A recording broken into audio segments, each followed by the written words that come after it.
শ্রীমন্তী ভিকির ব্যবহারে অবাক হয়ে গেলেও ওর পেছনে এসে অয়ন এমনভাবে দাঁড়িয়েছিল যেন কিছুই হয়নি। ভিকি যে শ্রীমন্তীর সঙ্গে এমন ব্যবহারই করবে সেটা যেন ও আগে থেকেই জানত, তাই আর কথা বাড়ানোর প্রয়োজন না দেখে ও চুপচাপ ছিল। শ্রীমন্তী ম্যাডাম, আমাকে ক্ষমা করে দিন। আমি যদি জানতাম যে আপনি এখানে লাঞ্চ করতে এসেছেন তাহলে আমি ভুলেও এখানে আসার সাহস দেখাতাম না। ভিকির মতো একটা নির্মম লোককে ক্ষমা চাইতে দেখে শুধু প্রেম আর ওর বন্ধুরাই নয়, ভিকির চেলা চামুন্ডারাও অবাক হয়ে গেল। আর শ্রেয়া তো এসব দেখে একেবারে হাঁ হয়ে গিয়েছিল। ভিকি যে কেন এসব করছিল তা ভিকি ছাড়া আর কেই বা বুঝবে। এখনো পর্যন্ত অয়ন কিছু বলেনি আমায়, তার মানে এখনো ও আমার উপর রেগে যায়নি। ভাগ্যিস আমি অয়নকে না চেনার ভান করলাম, না হলে এখান থেকে বেঁচে বেরোতে পারতাম কিনা কে জানে। আর এই গজেন্দ্রটা একটা গাধা, এর জন্যই আমাকে সাক্ষাৎ মৃত্যুর মুখোমুখি হতে হলো আজ। ভিকি শ্রীমন্তীকে আবার বলে উঠল, শ্রীমন্তী ম্যাডাম, আমি আরও একবার আমার আর আমার লোকজনের তরফ থেকে ক্ষমা চেয়ে নিচ্ছি। এদের জন্য আপনার বন্ধুদের অনেক ঝামেলা পোহাতে হলো, মারধর খেতে হলো। আমি এতটাই লজ্জিত যে কি আর বলবো, কিন্তু আপনি একদম চিন্তা করবেন না ম্যাডাম, আমি এদের হসপিটালে নিয়ে যাচ্ছি। এ কথা শুনে প্রেম, পরেশ আর রাজ একে অপরের দিকে মুখ চাওয়াচাই করছিল। আর ম্যাডাম, এই গজেন্দ্রটা 1 নম্বরের বোকা, ওই যত নষ্টের গোড়া। তবে আপনাকে এই যে টেনশনের মধ্যে দিয়ে যেতে হলো তার ক্ষতিপূরণ হিসেবে আমি 50 লাখ মতো পাঠিয়ে দেব। দয়া করে আপনি আর মনে কিছু রাখবেন না। এই বলে এক ঝলক অয়নের দিকে তাকিয়ে ভিকি কিছু একটা আন্দাজ করে নিয়ে মনে মনে ভাবল, মনে হয় এই এমএলএর ছেলে আর ওর বন্ধুদের সাথে অয়নবাবুর বিশেষ সম্পর্ক নেই, না হলে ও কি আর বসে বসে এদের মার খাওয়া দেখত। এসব তুমি কি বলছো? ভিকি বুঝতে পারল যে শ্রীমন্তী কোনোভাবেই ওর থেকে টাকা পয়সা নিতে চাইছিল না। শ্রীমন্তী ম্যাডাম, আপনি কিচ্ছু চিন্তা করবেন না, আমি আরও একবার আপনার কাছে ক্ষমা চেয়ে নিচ্ছি। কিছুক্ষণের মধ্যেই আপনার কাছে টাকা পৌঁছে যাবে, আর আমি কাউকে বলে এখনই আপনার বন্ধুদের হসপিটালে পাঠানোর ব্যবস্থা করছি। এবার তাহলে আমরা আসি। ভালো থাকবেন ম্যাডাম। এই বলে শ্রীমন্তীকে আর কোনো কথা বলার সুযোগ না দিয়েই ভিকি ওখান থেকে বেরিয়ে গেল। গজেন্দ্র ভিকির বিরক্তিটা দেখে আর প্রেম বা শ্রেয়াদের সঙ্গে ঝামেলা বাড়াল না। কয়েকজন প্রেম, রাজ আর পরেশকে নিয়ে হাসপাতালের দিকে রওনা দিলে বাকিরাও একে একে বেরিয়ে গেল। শ্রীমন্তী একটা লম্বা শ্বাস ফেলে ভাবার চেষ্টা করছিল যে একটু আগে ঠিক কি ঘটে গেল। শ্রীমন্তী, ওই গুন্ডাটা তোকে দেখে এত ভয় পাচ্ছিল কেন রে? লোকটা এমন ভাব করছিল যেন আরেকটু হলেই তুই ওকে খেয়ে ফেলবি। আচ্ছা শ্রেয়া, আমি যদি তোকে বলি যে এসবের কোনো উত্তর আমার জানা নেই, তাহলে তুই কি বিশ্বাস করবি? আরে আমি তো নিজেই অবাক হয়ে গেলাম, এত বড় একটা গুন্ডা ওরকম ভিজে বেড়ালের মতো হাবভাব করছিল কেন? তা তুই ওই ভিকি বলে লোকটাকে চিনলি কি করে? আমাকে প্রথম থেকে সবটা খুলে বলতো। এরপর শ্রীমন্তী সেদিনের ওই বারের ঘটনাটা শ্রেয়াকে ডিটেলসে বলল। ভিকি ভাইয়ের এই আমূল পরিবর্তনের কোনো কারণ শ্রেয়াও খুঁজে পেল না। অনেক ভাবার পরেও এই দুটো বিষয়ের মাঝে কোনো কানেকশন খুঁজে না পেয়ে শ্রেয়ার কনফিউজড লাগছিল। ও ভাবছিল, এটা কি করে সম্ভব হলো? শ্রীমন্তীর কথা মতো ওই দিন বারে পুলিশ এসে সব ঝামেলা মিটিয়েছিল। যে গুন্ডা এমএলএর দাপটে ভয় পায় না, সে সামান্য পুলিশ ইনভেস্টিগেশনকে ভয় পেয়ে শ্রীমন্তীর সামনে মিনমিন করবে? এটা বিশ্বাস করা যায় নাকি? কিছু তো একটা গন্ডগোল আছে। হঠাৎ কিছু ভেবে শ্রেয়া অয়নের দিকে তাকিয়ে অদ্ভুত একটা সন্দেহের গলায় অয়নকে জিজ্ঞেস করল, আচ্ছা অয়ন, তুমি কি এই ভিকি ভাইকে চেনো? আমাকে হঠাৎ এসব কেন জিজ্ঞেস করছো শ্রেয়া?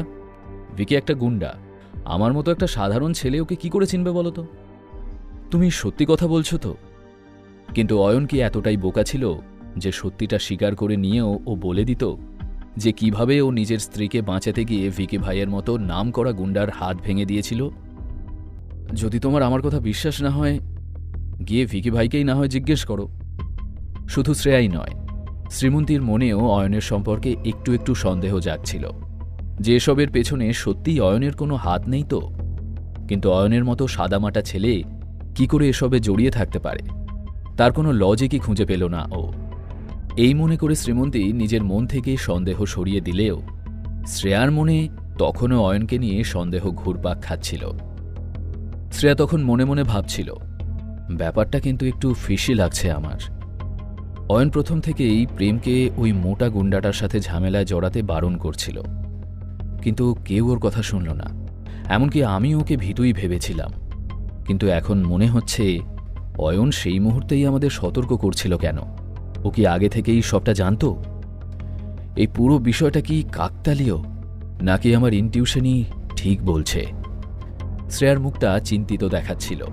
অন্যদিকে সেই প্রাইভেট রুম থেকে বেরিয়ে গজেন্দ্র ভিকি ভাইকে অনুনয় করে বলল, সরি ভাই, আপনাকে ঝামেলায় ফেলার কোনো উদ্দেশ্য আমার ছিল না। আচ্ছা ভাই, ওই মেয়েটা, ও কি খুব পাওয়ারফুল কোনো পরিবারের মেয়ে?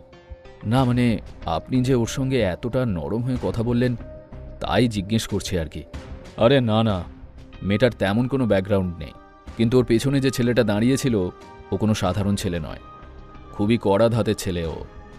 এরপর কখনো ওর সঙ্গে দেখা হলে ওর কাছে যাওয়ার সাহস দেখাস না, সোজা পালিয়ে যাস। কেন ভাই, ও এমন কি করেছে? দেখছি সেই হাতটা, আমার হাতের এই অবস্থা ওই ছেলেটাই করেছে। সেদিন যদি ওর বউ অজ্ঞান না হয়ে যেত আর ওর যদি বউকে বাঁচানোর তাড়া না থাকতো, তাহলে হয়তো ও সেদিন আমাকে মেরেই ফেলত। ভিকি ভাইয়ের কথায় গজেন্দ্রর বুকটাও কেঁপে উঠল। থ্যাংক ইউ ভাই, ঠিক সময় না বাঁচালে আমার হাতটা ও ভেঙে দিত। ভবিষ্যতে একটু খেয়াল রাখিস, আর যাতে এমন কোনো ঝামেলায় না জড়াতে হয় যাতে তোরও ক্ষতি হয়, আর সেই সাথে আমাদেরও, বুঝেছিস? গজেন্দ্র সম্মতি জানালে নিজের দলবল নিয়ে ভিকি ওখান থেকে বেরিয়ে গেল। এদিকে অয়না শ্রীমন্তী বাড়ি পৌঁছে ফ্রেশ হয়ে সবে লিভিং রুমে এসে বসেছিল, আর তখনই ডোরবেল বেজে উঠল। মায়ের তো সন্ধেবেলা আসার কথা ছিল, এত তাড়াতাড়ি চলে এলো নাকি? কি জানি, হয়তো মা কিছু ফেলে গিয়েছিলেন, সেটাই নেওয়ার জন্য এসেছেন। অয়ন দরজার দিকে এগিয়ে গিয়ে দরজাটা খুলতেই সামনে ভিকি ভাইয়ের এক শাগরেদকে দেখতে পেল। সে হাতে একটা ব্রিফকেস নিয়ে দরজার বাইরে দাঁড়িয়েছিল। চোখে একরাশ প্রশ্ন নিয়ে অয়ন ভিকি ভাইয়ের লোকটার দিকে তাকাতেই সে ঘাবড়ে গিয়ে বলল, স্যার, ভিকি ভাই এই ব্রিফকেসটা পাঠিয়েছে, আর ভিকি ভাইয়ের তরফ থেকে আরও একবার সরি। এই নিন স্যার। লোকটা ব্রিফকেসটা অয়নের দিকে বাড়িয়ে ধরল, কিন্তু অয়ন সেটা এক নজরে দেখে নিলেও সেটা নেওয়ার জন্য হাত বাড়াল না। লোকটা কিছুক্ষণ অপেক্ষা করে দরজার কাছেই ব্রিফকেসটা রেখে দিয়ে চলে গেল ওখান থেকে। অয়ন মনে মনে স্বস্তির নিঃশ্বাস ফেলল, এই ভেবে যে যাক, আর কোনো ঝামেলা অন্তত বাঁধল না। ঠিক তখনই শ্রীমন্তী এসে দাঁড়ালো ওর পাশে। অয়ন, কে এসেছিল? ভিকি ভাই এই ব্রিফকেসটা পাঠিয়েছে। ব্রিফকেস? কি আছে ওতে? অয়ন, এই ভিকি লোকটার ব্যাপার স্যাপার আমার কিন্তু মোটেও সুবিধের লাগছে না। অয়ন ব্রিফকেসটা নিয়ে সামনের একটা টেবিলের ওপর রাখল, তারপর শ্রীমন্তীর দিকে একবার তাকিয়ে নিয়ে ব্রিফকেসটা খুলল। সেটা খোলার পর ওরা যা দেখল সেটা দেখে চেঁচিয়ে উঠল শ্রীমন্তী। তারপর দুজনেই স্তব্ধ হয়ে গেল। খানিকক্ষণ পর শ্রীমন্তী অবাক হয়ে বলে উঠল, হোয়াট দ্য হেল? এই ব্রিফকেসটায় এমন কি ছিল যা দেখে শ্রীমন্তী এতটা অবাক হল? ভিকি ভাই কি আবারও কোনো নতুন সমস্যায় ফেলবে ওদের? কি অপেক্ষা করে আছে অয়না শ্রীমন্তীর জন্য? জানতে হলে শুনতে থাকুন এই গল্পটি, শুধুমাত্র পকেট এফএমে।